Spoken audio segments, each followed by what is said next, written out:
now take you to a point on the English coast for the first eyewitness account of the naval action. Stanley Richardson reporting. Scale military invasion operation in history. Now back to London. Area. No low-flying fighters came over to strafe us with machine gun fire.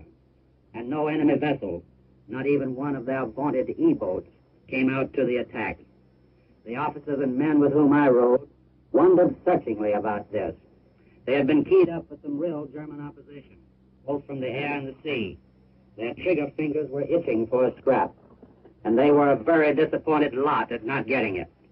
If the Germans weren't just too timid to come out, the only other ready explanation that could be advanced was that they were too busily engaged in coping with the Allied air attacks made on their shore establishments as a prelude to the actual landing of troops. In the area we covered, we could see hundreds of bombers and fighters shuttling back and forth, dropping their bomb loads and returning to England for more explosives to blast the enemy. We could see the big two-engined American transport planes, also in the hundreds, returning to their bases in the United Kingdom after dropping their airborne troops in France. Yes, Jerry had a lot to keep him busy last night and early today, but as far as the naval phase of our activity was concerned, not a shot was exchanged with the enemy while I was on the scene. For that preliminary phase of the show, at any rate, it was all too incredibly easy.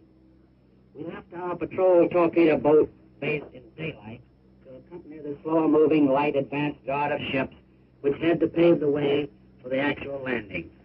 One of our missions was to protect the Allied minesweepers, which cleared a wide channel straight to the enemy shore for our troop transports and supply ships. Long lines of ships of every description were discernible on the skyline, literally miles of craft in even columns converging upon the area in the channel marked for the concentration point for the actual invasion. Huge transports, tank landing ships, smaller troop landing craft, tankers and supply vessels of every kind, plodded doggedly along under lowering skies and laboring over heavy seas. You people at home would have been thrilled to the bone to have seen all these American men, American ships, and American supplies sailing calmly into the action for which they had been prepared and trained for so many months. It was estimated that there were more than 4,000 ships of all kinds in the channel for this combined operation. By nightfall, we were nearing the French coast, and our watch tightened. But nothing happened.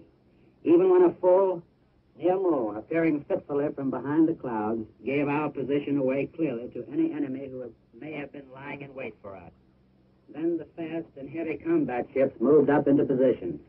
All aligned themselves in the bombardment area to loose a hail of high explosives to protect the troops moving into the beaches on their landing craft.